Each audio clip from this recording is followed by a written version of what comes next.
Welcome to Game Crunch, your weekly video game podcast. My name is Mike Anastasia. With me today, we got Brandon, Hello. and we're talking about games and things. Yep, probably. Yeah. Looks like we'll probably be set up for another short episode again this week. I don't think we have Yeah, time to talk about we could find something to shoot the shit about. It it. won't be that difficult. Because like this one looks like super short. You know what I mean? I know. Well, We got like one game each. one game each and one super short bullet of news. Yeah. Yeah. And my game is going to take me about 30 seconds to talk about.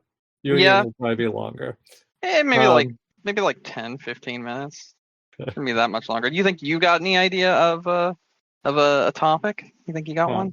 I'm sure we can always think of something. Okay. Not worried about that. Let's worry about what we've been playing now. And I Yep. guess give us the update. Okay, Balatro. I've been playing more of it. I had left off at an hour last time we chatted? Yes. Mm-hmm. All right, I added 30 to that. Mm-hmm. So yeah, I'm at 31 hours in the game. Oh, good.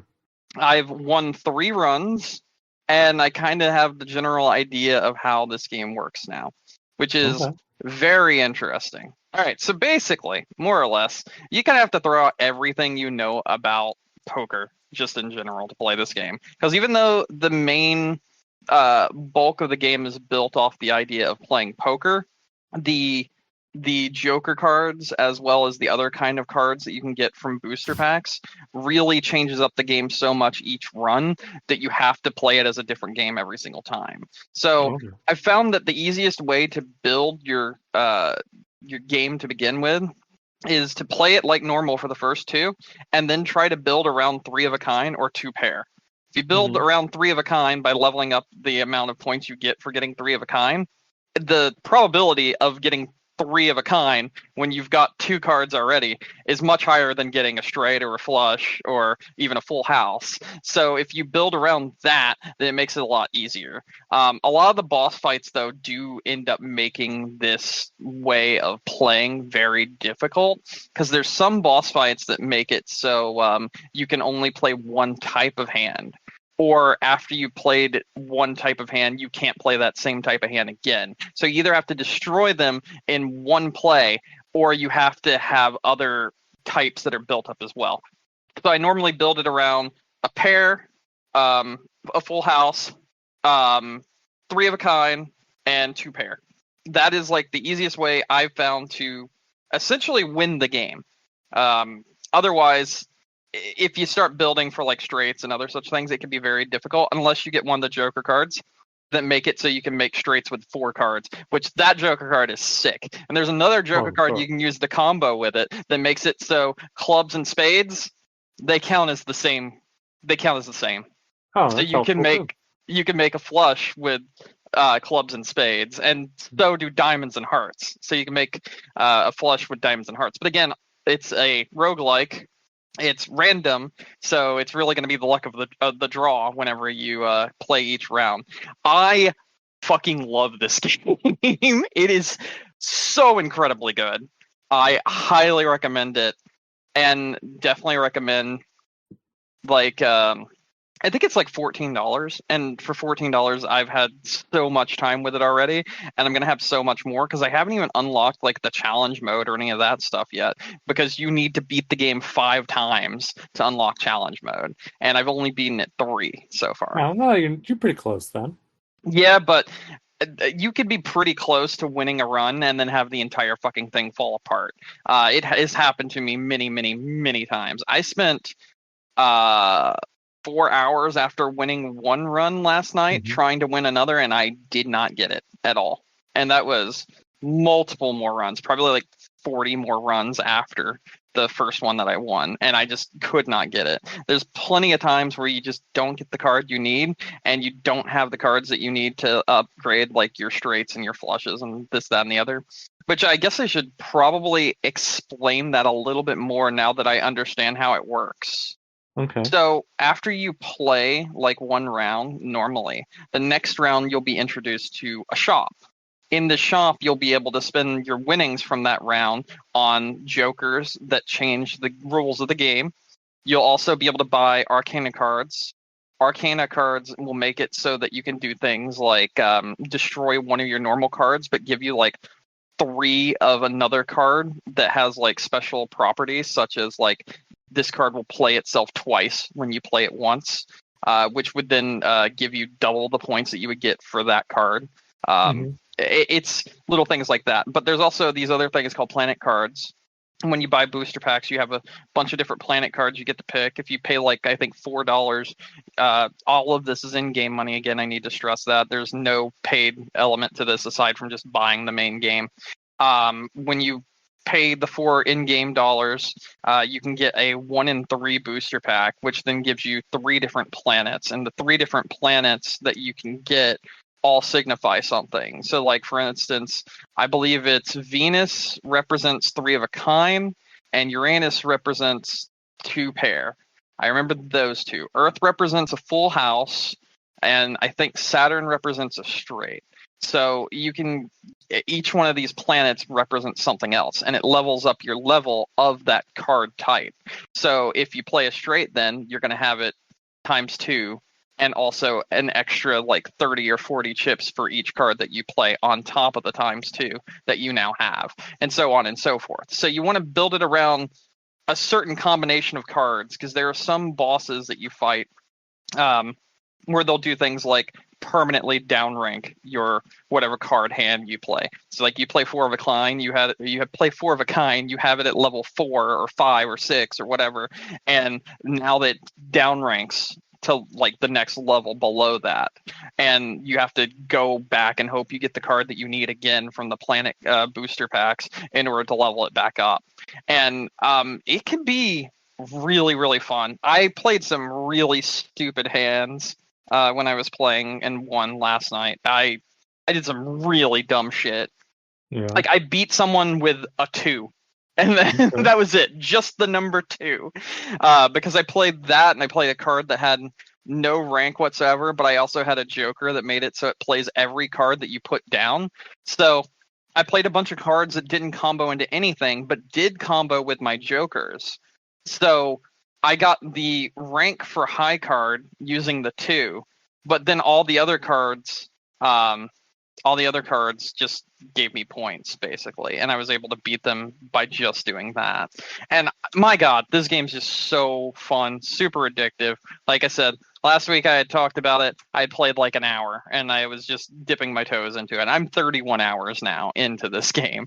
It is ridiculously fun. Yeah, like, go buy it. Go buy it. It's awesome. I almost did this week. I was like, I need something new to play. I looked at it. You should do it. You should do it. And then I'll do it eventually. It's gonna happen. Like I said, it definitely will happen this year. I just don't know when. So, but it's gonna happen. I know it's a game I'd like. Did you pick up? Listen to me. Did you pick up Princess Peach? No, I did not. Okay. So, and I think I talked about it last week too. I said I was ho-hum on the demo, and I really kind of wanted to see what reviews had to say. And the reviews actually weren't bad. So they were talking about how the game's fun. The big thing is they're just like completely devoid of challenge.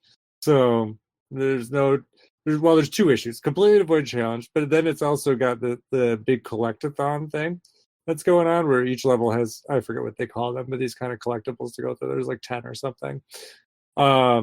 At least there wasn't 10 each in I think the 2 demo stages that they had.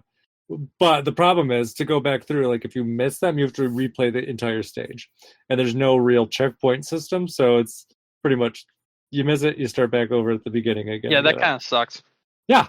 It sounds kind of annoying. So it's one of those ones, like, I think it's interesting enough. I'll probably pick it up eventually when I can get it for cheaper. Like, it inevitably will go on sale at some point, but I'm not going to pick it up. I mean, do you think so? Because, like, think about Nintendo games. They rarely go on sale. But they always eventually do for like $40. $40? Yeah. Okay. So that's fine. Like, it's never going to be a $20 game. Like, I fully realize that. But I feel like I can get it cheaper than even I could with a voucher. So I'm like, and I'm definitely not in a rush to get this one. So just kind of wait and see. Like I said, the reviews were interesting. Honestly, the reviews were better than I expected. But not enough to get me to turn on the difficulty for this game. So, Hmm. unless I'm just looking for something like absolutely mindless one day, but I have tons of other mindless games to play, so I don't think that's going to happen. Anyways, um, but that did kind of bring me to, I guess, maybe what I've been playing. Okay. Uh, and I don't have a ton to talk about it, but I will for a little bit. I ended up going back to Pokemon because I was like, I don't know. Ah. I was kind of excited for the new Pokemon Legends, and I'm like, well, I probably should get my Pokedex in order before the next game. So I I was like, see. well, let's see. I still have to go through the DLC for Pokemon Violet, the second one, because I never played that. Hmm. And then there was some other stuff that I wanted to catch again from the main game. So I went back to, I had started a file for Pokemon Violet before, like when it came out, like a second one. Yeah. But I only went to the point, I got past the annoying tutorial at the beginning and saved and stopped. And that's where I left it. So I picked up right there and I was like, oh, this is perfect. I'm like, I don't have to listen to all these teachers talk and talk about this great quest or whatever. Just the world's open, go to town, Hmm. which is perfect. Then I was like, also, I don't really want to fuck around with actually playing this game either.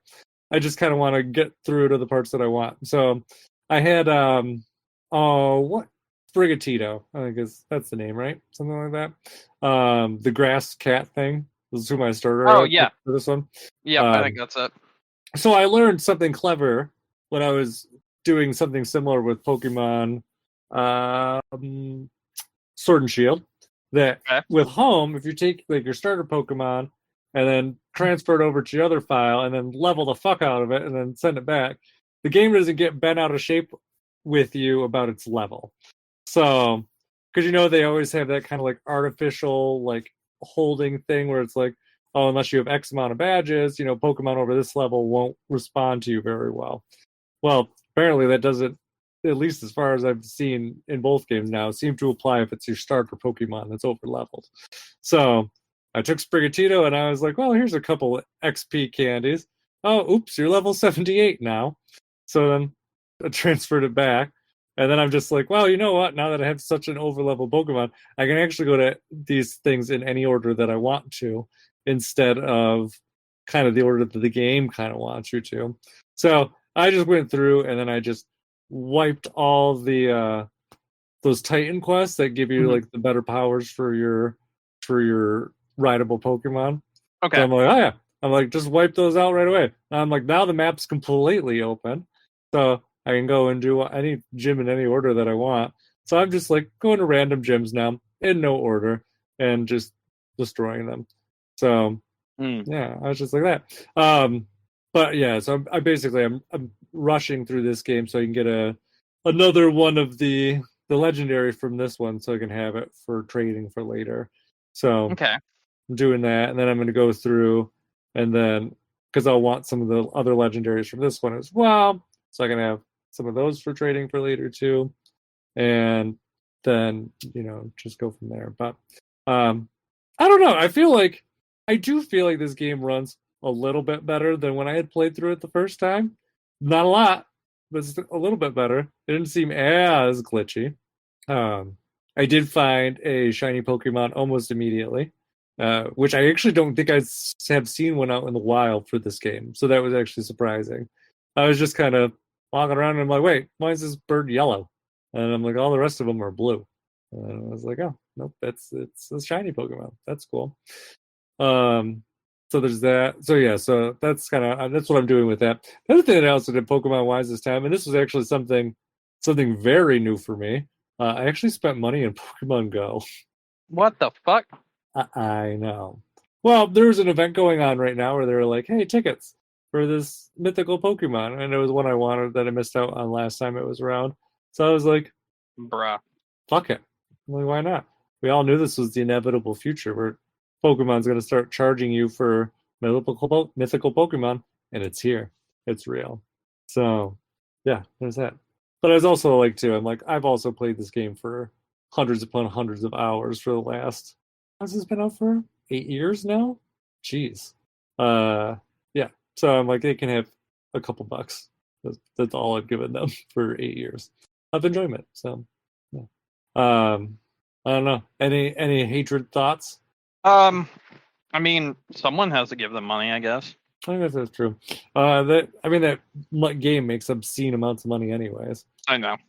And the thing is, too, where was it? I just saw this brought up again. I know it's a conversation we've talked about before, but it's also, it's never just those these like people like me don't support this game. Like, they would never make enough money if it was just all people like me. Where it's like, hey, I spent a couple bucks every 8 years, as opposed, it's all the whales, man. That's whales are what keep it afloat. The crazy. Have you ever watched the YouTubers for Pokemon Go? No, I've never watched YouTubers for Pokemon Go. I didn't even know those existed. Yeah, they're crazy. They actually, it's like hybrid, like Pokemon Go, and it's hybrid like YouTube streamer, and like Hype Beast, that sort of shit. I've only seen one of his things. I don't know enough about him, but it's like I'm not talking about a real person. I'm talking about like people that like they have a lot of energy. They're like, oh, yeah, shaking the camera a lot, screaming about something. Very hyper about that sort of thing. Yeah, you know? and then they talk in like, and they have like four other people that are around them that are like hyping them up, being like, yeah, that kind of shit. Yeah, the worst kind of YouTuber. Yeah, they do that, and then they're also going to be like, oh man, this Pokemon Go's event's so crazy. Stay tuned for details on the video to find out what's going on. Like that kind of stuff. Wow, I can't believe that this event is so crazy. Yeah. So that's half of it. And then the other half is that they're like the Instagram like travel people. Because those people are more chill. Those people are alright compared to ones that are like, wow, I cannot believe that. Well, they're definitely, honestly, really, I'm not even joking, like somewhere like in the middle of like those personalities. Because yeah, no, I'm not even joking, because you get both. Because they all hype about Pokemon, but then they're also doing things because like Pokemon events are worldwide, like Pokemon. Yeah. Like, so they'll like be like, oh man, there's this Pokemon event going on in Singapore right now, and then they'll be in like Singapore, and then they'll talk about that shit too. So yeah, no, let's hop on a plane and go. That's the kind of shit you're talking about. Yeah, basically. Oh, Jesus Christ! So I don't know. I don't even remember why I like detoured onto this conversation about YouTube Pokemon Go people. Aside from the fact that they exist. Oh yeah, because we were talking about whales and stuff. Yeah, those are your whales. There, that's where you can find I'm checking out some Pokemon Go YouTubers. Let's see what we got. Who's one you recommend? What's his name? It's like Mystic. I see Mystic with a 7. Yeah, I see this guy. Yeah, that's that one. I like him. 2-point-something million. This guy seems pretty chill though, so far. He does seem pretty chill, but don't get him wrong. He has his hype videos too. So okay. It depends on which ones you're looking at for him. There's certain ones that are definitely more like I don't know. I've turned him off before because he just gets too much. What were you gonna say? I don't know. I was scrolling through. Today's the biggest global event of the year until Oh, there we go. There's the face. There's the fucking face. Yeah. Oh, yeah. And when you said it, whatever you just said, I could hear it straight out of his mouth, too. Just kind of that, like, up. It's the greatest year in Pokemon Go history. Yeah, I know. God, I didn't even know you could do hype beast content on Pokemon Go, but I guess you fucking can. You can. And you should listen to him talk about. And then there's like the competitive scene too for Pokemon Go, which I even forget about all the time. Because you can battle in it. Yeah, I know. You can battle it, and if you remember, it's part of like the World Champions now too, like the Pokemon World Championships. Like they have like a Pokemon Go section. I mean, Brandon Tan, this guy, I'm watching his stuff. And Bruce just like, I don't know. He doesn't seem as bad. He does have like 27 people following him though. Oh, okay. So at least he's got the crew. He's got the crew. He's got the fucking crew. Anyways, this guy seems more informative. He does seem a little bit hype when he's with all the friends, but yet that feels like something you gotta do, you know? Yeah, with the boys and the girls, you gotta be hype about that shit. You ready to move on to this single piece of news? Yeah, sure. I actually have another piece of news as well, so I'll did think of something to talk about too. Oh, yay, good. Okay. I don't know if it'll be a long topic or not, but at least it'll be something to discuss. But anyways, See yeah. what I So can do. I had forgotten about this, and I don't know how. But Shadows of the Dam, now known as Shadows of the Dam, hella remastered, which I actually Good really like. name. Yeah. Had another trailer come out. It's apparently at PAX East right now. Yep. Yep. And it's Wait, is the coming to PAX East everything. over? Wasn't that last week? I don't know when it was. It was. I think that PAX was East. last week. I think it's over now. Whenever it was. It's here nor there. Nobody knows. So, especially you, Brandon, demon time warrior person. Yeah, fuck no. Yeah, but no, that's coming out. I'm pretty excited for it. Although it's funny because I don't know, the one article I just saw reminding me about it too is basically like Gain more time using this one. I was gonna say, gain more time in your everyday life using this one simple trick. Don't sleep. Yeah. No, I was saying apparently they're just like no clue what actually is being remastered in this remaster, so they have not really even spelled it out yet. Yeah, I'm a little worried, but we'll see how it goes. Honestly, I'm okay even if it's just a port. I really don't care. I like that. I would rather it be a port because I really don't want anything like changed. You know what I mean? The only thing, if I remember, I don't think Shadows of the Damned has a new game plus. If there's that's not what I meant. I meant like content changed because I know that there's a bit of yeah, content stuff. No, yeah. I don't want them to change that. But I'm saying like some quality of life things would be nice. That's all. Yeah, I guess that's true. Mm-hmm. I think it had a weird like checkpoint system or something too. There was mechanics wise. I remember it playing well. I think there was like a weird checkpoint system or something. But they really don't need to add anything to it or change anything. But as a new game plus would be nice just to give it a little bit more replay value. Anyways, what's your other piece of news? The Stellar Blade demo that got leaked, and then got taken off of PlayStation. It's releasing this Friday, so by the time you hear this, it'll be out for you to play on PS5. Oh, that's very exciting. There you go. I'm actually super excited to play this one because, like, I'd been following this one for a while, and I'd been excited for it because it is a Souls-like game, and I love Souls-like games.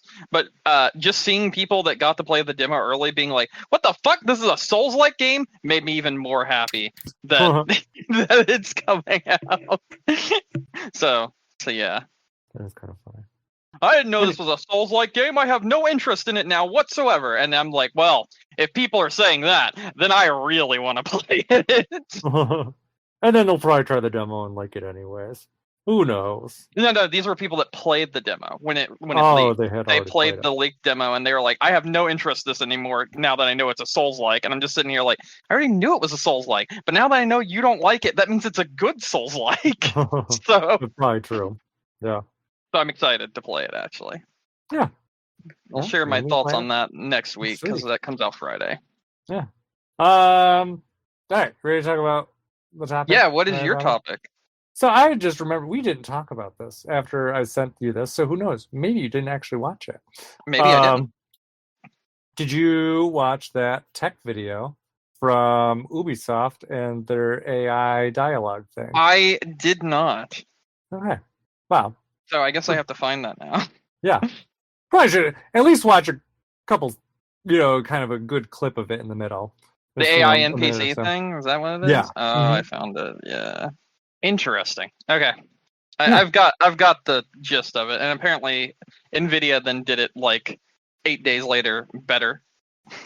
Well, it's okay. It's the concept that's interesting. And I mean, really, I think Ubisoft's use of it probably will be more practical in the long run. But because I'm sure Ubisoft is probably actively thinking about using it for games. So but there's a couple of things that I think are interesting in this. So so basically, listeners, the gist of it is Ubisoft had demoed what would I call it? Kind of like an interactive dialogue. It's AI NPC character. It's AI NPC. That's what it is. So the NPC is AI controlled, so it can converse back with you based on things that you've said to it. So it is very interesting, and I think too it could actually make games more interesting if it's done well. But it also has one absolutely critical problem too. But I'll talk about the good things first, I think. Okay. Yeah, go for it. Um, yeah, no, I think it could be like super interesting. Um, in terms of like, you think about like something like Mass Effect. Yeah. It's a game that's very kind of dialogue heavy and make your own choices.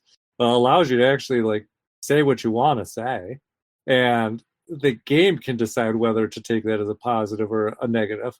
So it can kind of make it more real in that way Mm-hmm. too. And if you've played around with any of the AI stuff that's out there now, like Chat GPT or whatever, and especially in the context of storytelling, you can do some very interesting things with it.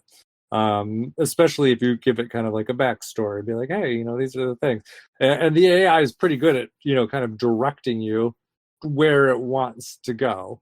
So I think you do that. Imagine having an AI with like an actual like backstory. You can converse with it and find out details and story bits that you definitely could have missed before. But it also lets you say things that you want to say, kind of restrict your responses in a certain way if you don't want to hear more. You could be very curt with them and just be like yes, no, whatever. I don't know. I think it makes it far more interesting. Well, I don't. What are your thoughts on just kind of, I guess, maybe the, the ground level concept of it?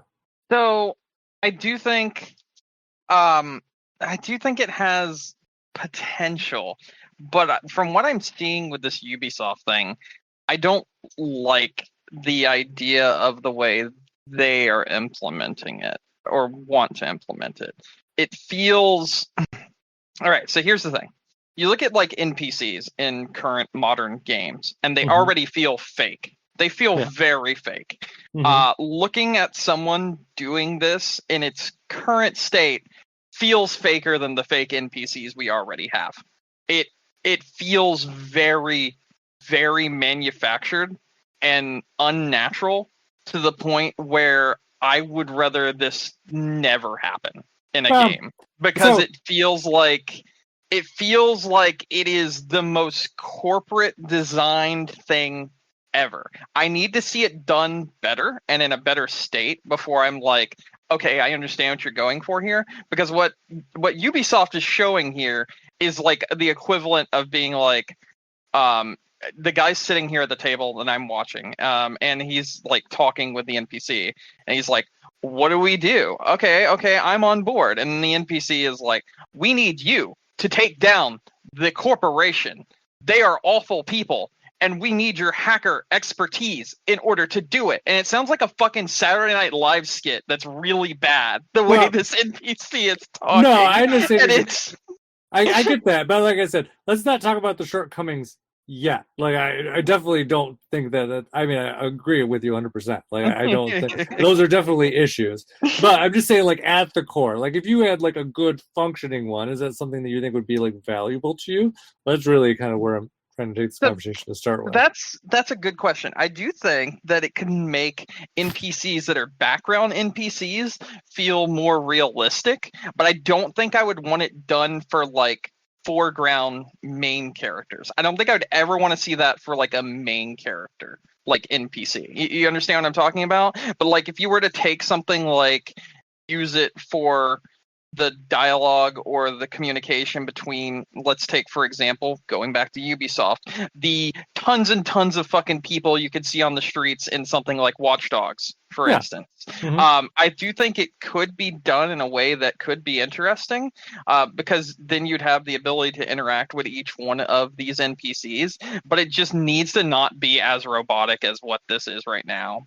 And I understand it's definitely in early stages and whatnot, but it's, you have to see what the concept looks like now, and you have to go based off of what it looks like right now, because we haven't seen what it can look like in the future yet.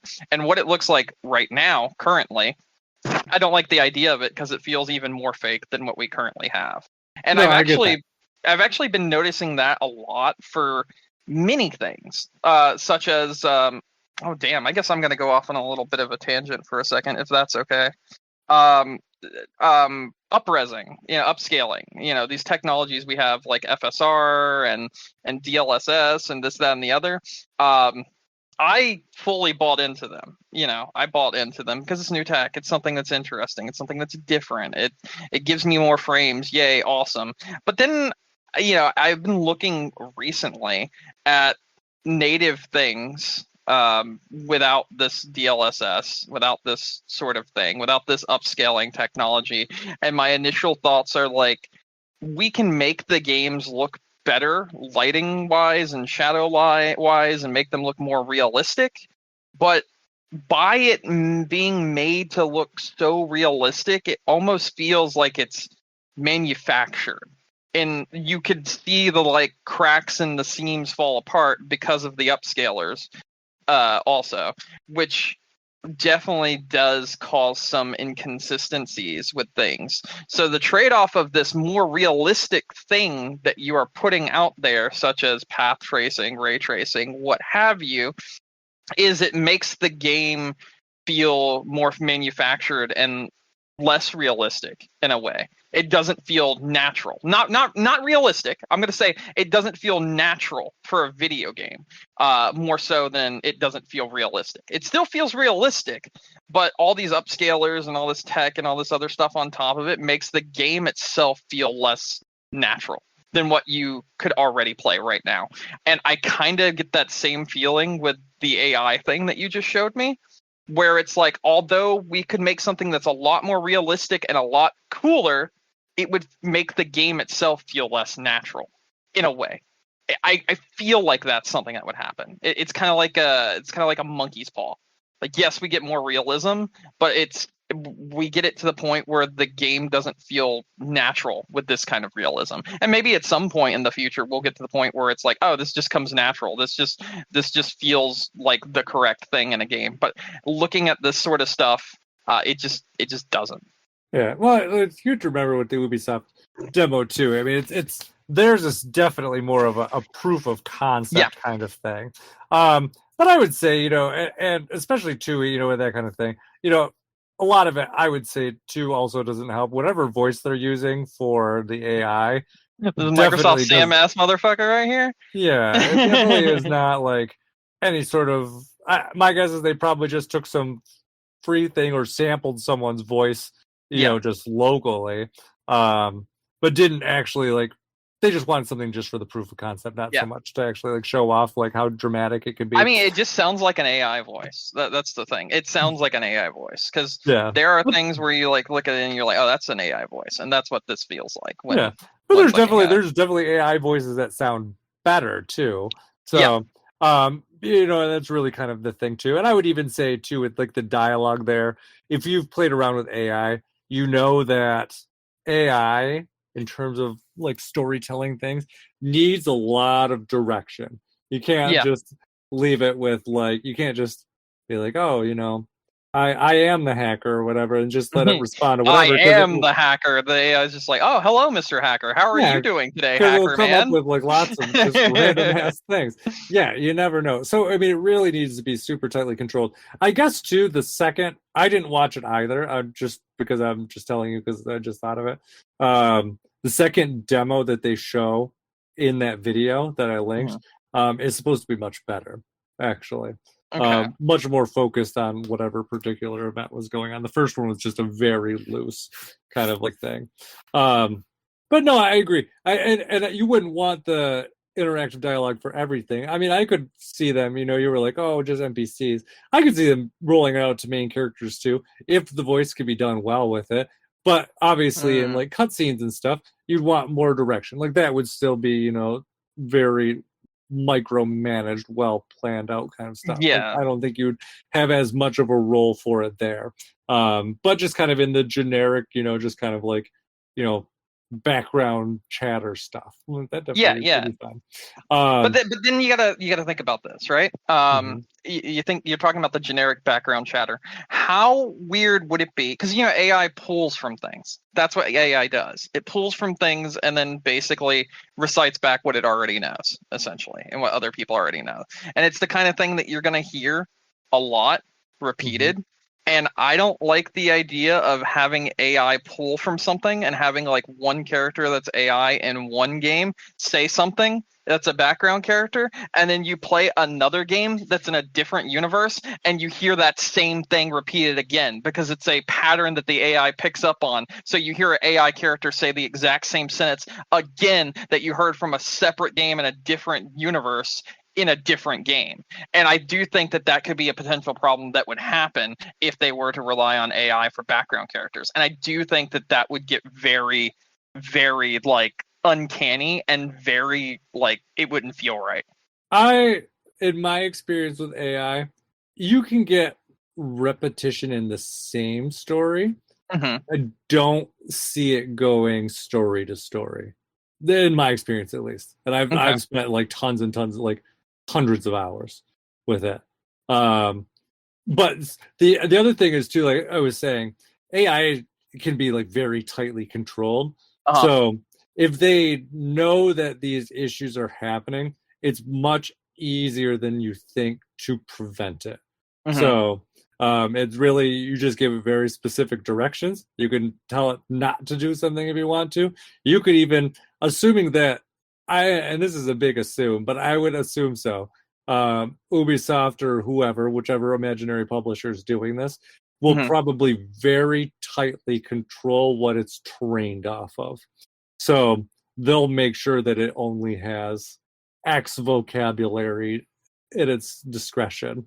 Because one of there are some definite pitfalls that I want to talk about with this, but that definitely is something that could be too. Mm-hmm. But I would say, yeah, you're probably more likely to get repetition in the same game than you would.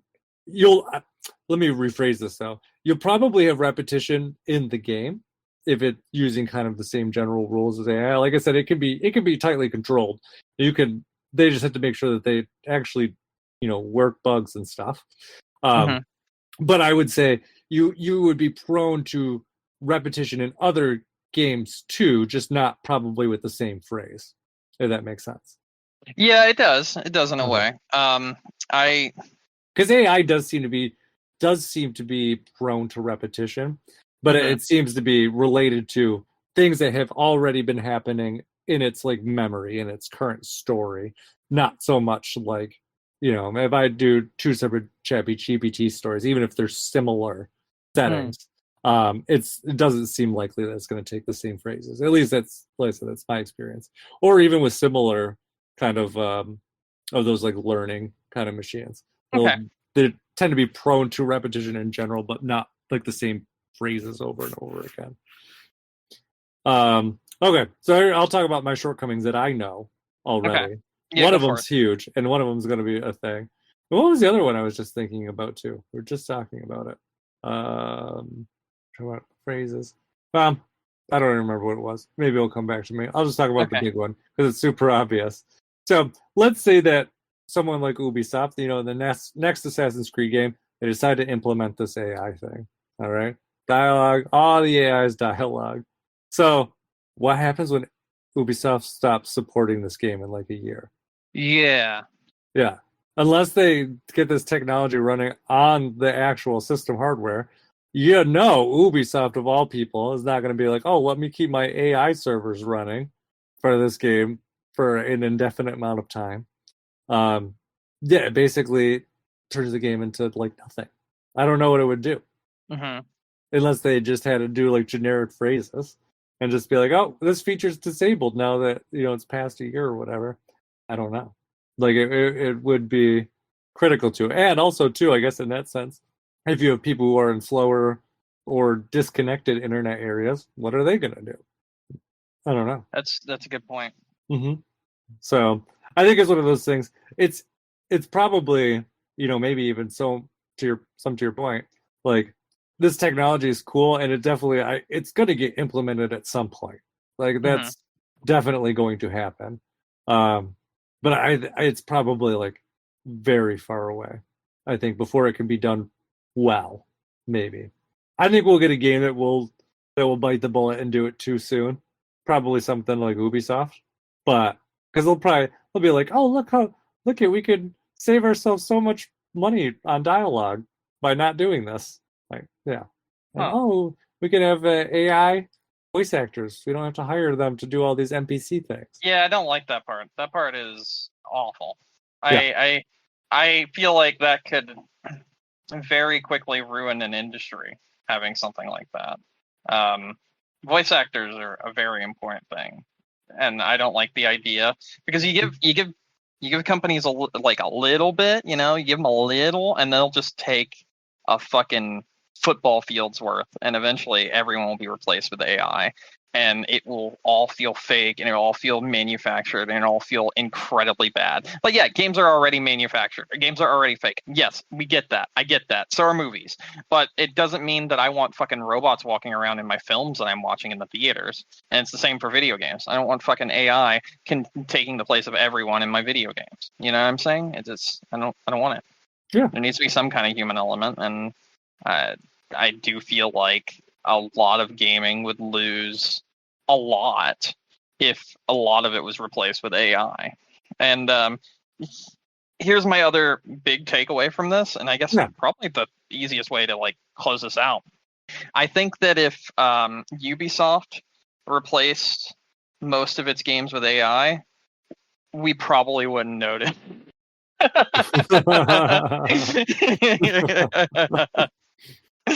Touche. And I don't even have anything to disagree with you on that.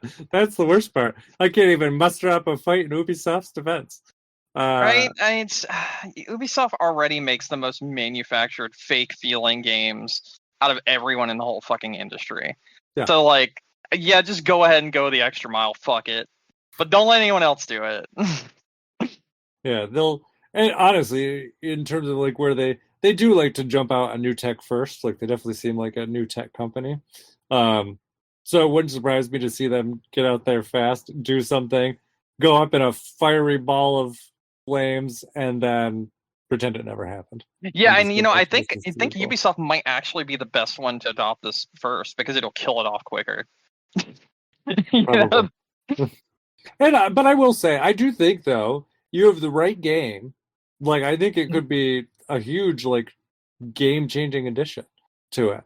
You get something if it's used the right way and someone is creative enough with it. If it's just used to replace people, I do think it could be very, very bad for the overall gaming community. No, exactly. You just have to do it right. And like I said, you really need to focus in on the AI. You need to give it like very good direction. And I would say too, probably just needs to be the right genre. I do think that using it just for background AI, if you're going to do it that way, probably a waste, really. Just have them just keep saying the dumb things that they already do.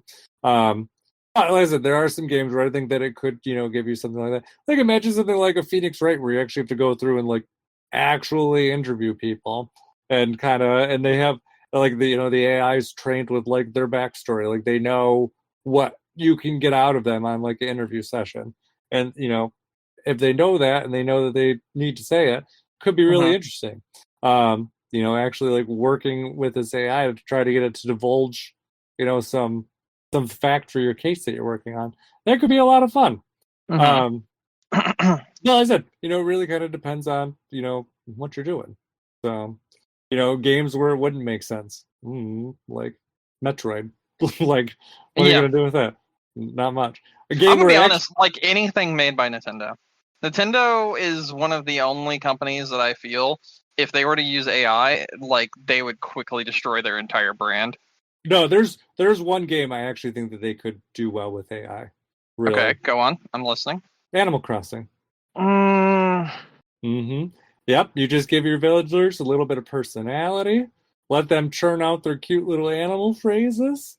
Then they can say things more than just like, I lost my sweater today. They can have silly conversations with you that don't mean anything because they can't ruin the story. And you don't have to give them like voice. You just keep them with those stupid little animalese noises where like, oh, you don't even have to give them voice actors. They can't ruin voice actors either. It just gives them more dialogue options, infinite dialogue options to keep the island being fresh. See, that wouldn't be a bad one for it, would it? Yeah, maybe that would work. Mm-hmm. And that one too, you could even have the AI do things like, "Hey, I made a little song. Do you want to hear it?" They could actually have it do other things too. Even like, "Hey, hey, animal, hey, Tom Nook, I need help making this sign. Oh, let me AI generate the sign for you. I'm like, whoop, there you go. How's that look? Do you want me to try again?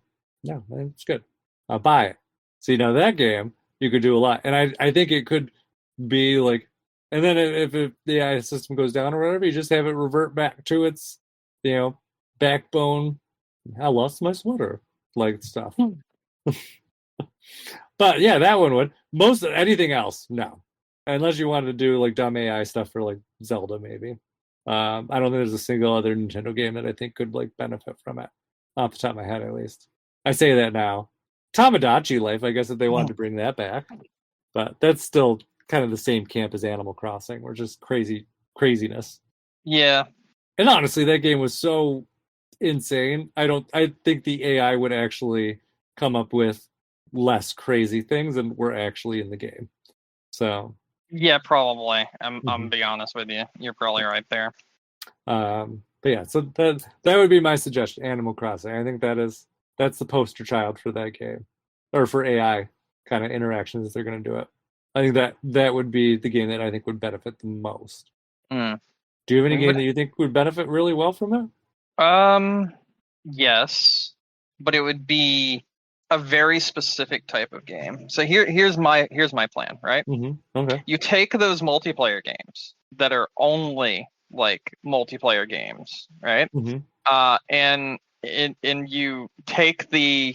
you actually add AI to it for the AI of the CPU players or whatever, hmm and you have the AI pull from the actions of actual players that are playing the multiplayer.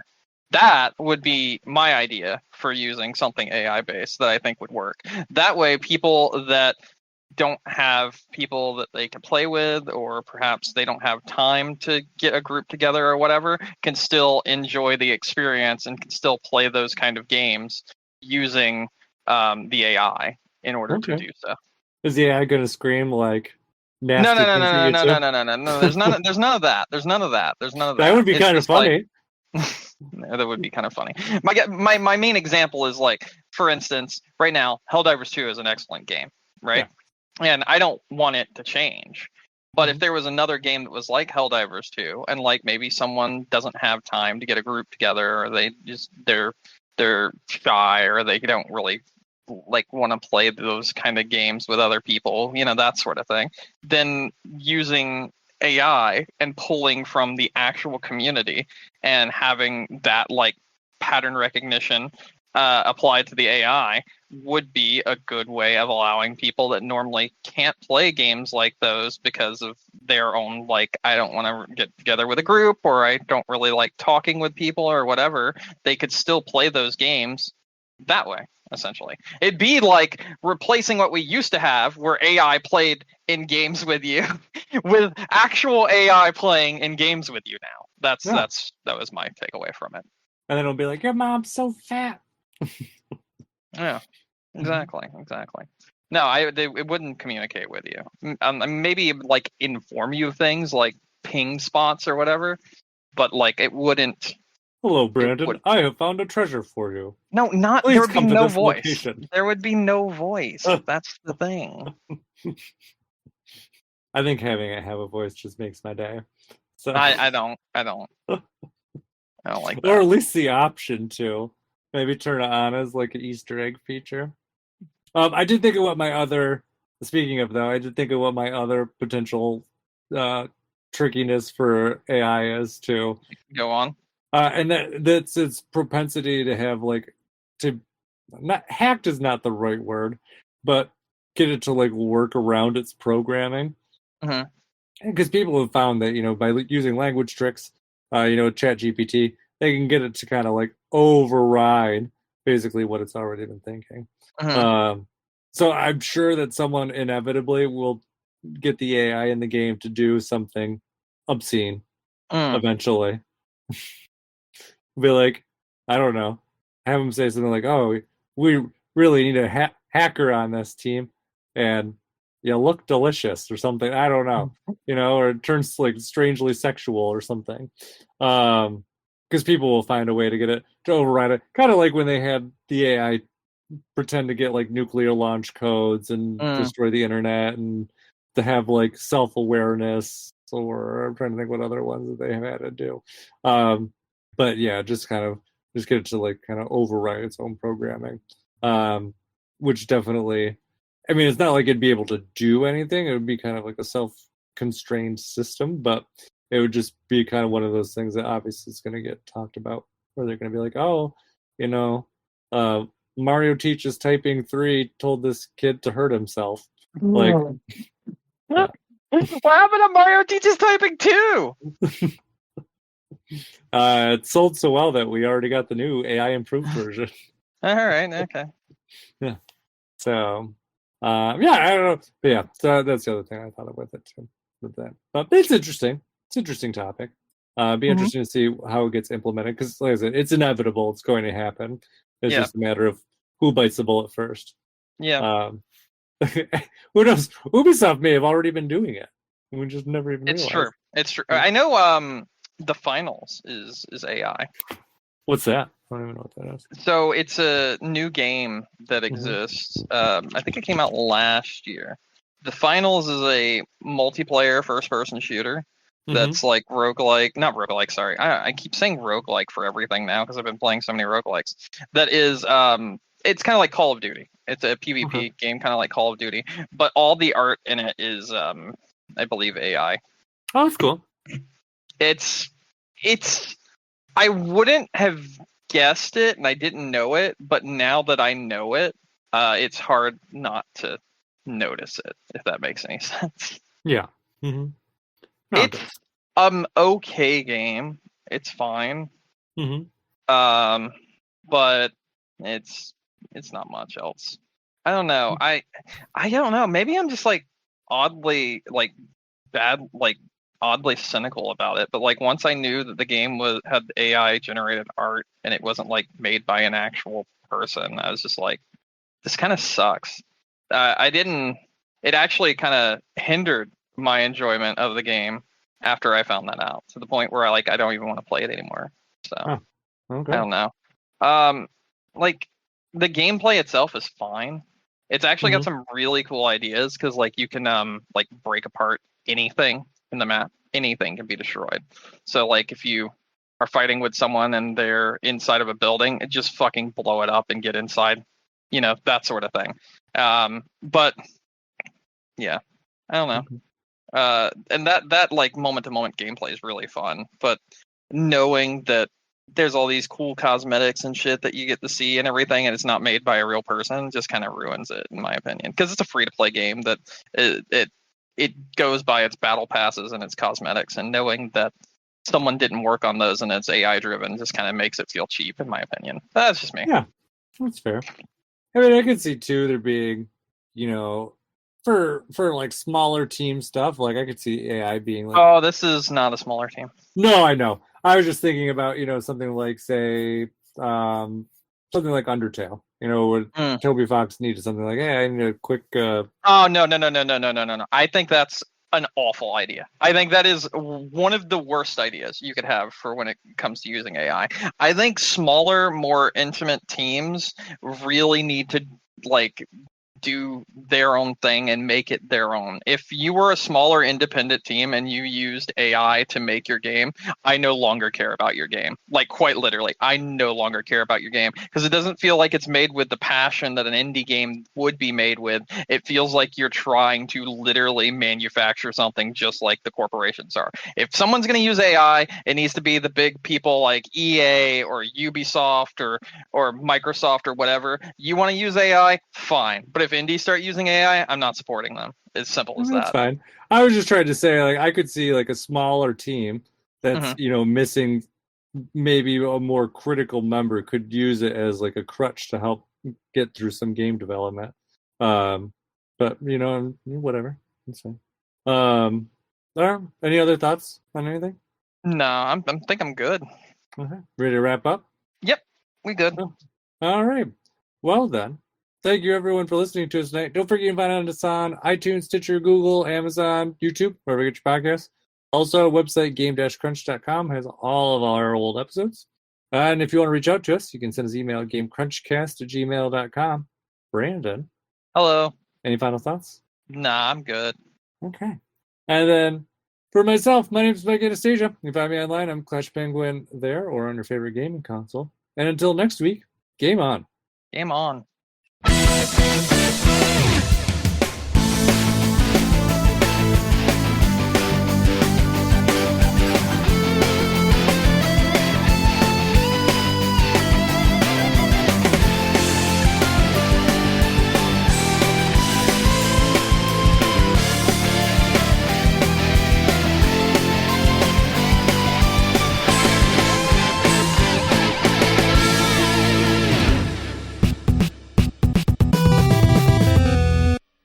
I don't remember how much I had played of this game last time we talked, but I played it a little bit more, and we'll talk about that. I'm not even looking. Is it Balatro or whatever? Balatro. Yeah, you only played an hour last time. I saw a picture you posted It on was Friday. It was 23 hours. okay. So yeah, you definitely played a lot more since then. All right. So anyway, well, I've got more thoughts on that game now, and they're all good, every single one of them. I figured. I knew that would be a game you would like. Yeah, it's really good.